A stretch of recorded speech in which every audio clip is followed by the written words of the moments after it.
आज की कहानी में हम जानेंगे कि महाभारत काल में भीष्म पितामह ने क्यों किया अपहरण जैसा पाप। तो कहानी की शुरुआत करते हुए वीडियो की ओर बढ़ते हैं।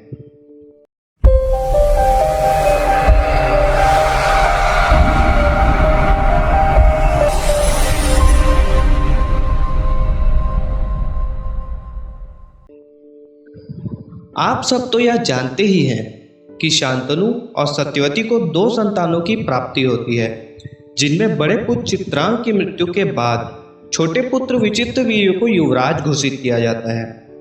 विचित्रवीर्य के युवराज बनते ही राजमाता सत्यवती भीष्म से कहती हैं कि अब वो समय आ गया है जब हमें हस्तिनापुर के वंश को आगे बढ़ाना चाहिए। उन्हीं दिनों भीष्म पितामह को यह समाचार प्राप्त हुआ कि काशी नरेश की 3 कन्याओं का स्वयंवर हो रहा है। तो भीष्म ने माता सत्यवती की सहमति ली और अकेले ही रथ पर सवार होकर काशी की ओर चल पड़े। काशी में स्वयंवर के समय जब राजाओं का परिचय दिया जाने लगा, तब शांतनु नंदन भीष्म को अकेला और बूढ़ा समझकर कन्याएं घबराकर आगे बढ़ गई। उन्होंने सोचा यह बूढ़ा है, और वहां बैठे हुए राजा लोग भी आपस में हंसी करते हुए कहने लगे कि भीष्म ने तो ब्रह्मचर्य की प्रतिज्ञा ली थी। अब उस प्रतिज्ञा का क्या हुआ? क्या वह अपनी प्रतिज्ञा तोड़कर इस स्वयंवर में हिस्सा लेंगे? यह सब देख सुनकर भीष्म को बहुत गुस्सा आया।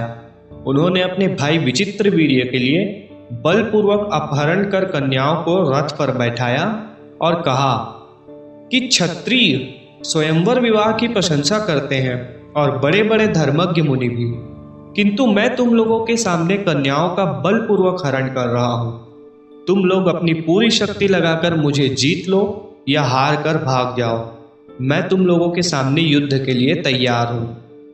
और वहां मौजूद सभी राजा भीष्म के ऊपर टूट पड़े। वहां बड़ा रोमांचकारी युद्ध हुआ। सबने भीष्म पर एक ही साथ 10,000 बाण चलाए, परंतु उन्होंने अकेले ही सबको काट डाला। भीष्म के सामने किसी की भी ना चली।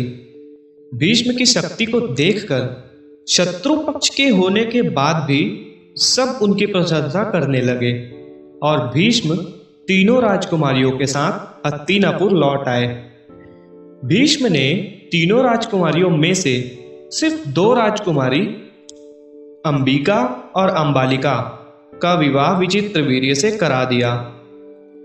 और इस प्रकार भीष्म ने अपने भाई विचित्रवीर्य के विवाह के लिए काशी की 3 राजकुमारियों का अपहरण किया। काशी नरेश की तीसरी पुत्र अंबा के साथ क्या हुआ, यह हम आपको अपने आने वाले वीडियो में बताएंगे। तब तक के लिए वीडियो को लाइक और चैनल को सब्सक्राइब जरूर करिए। धन्यवाद।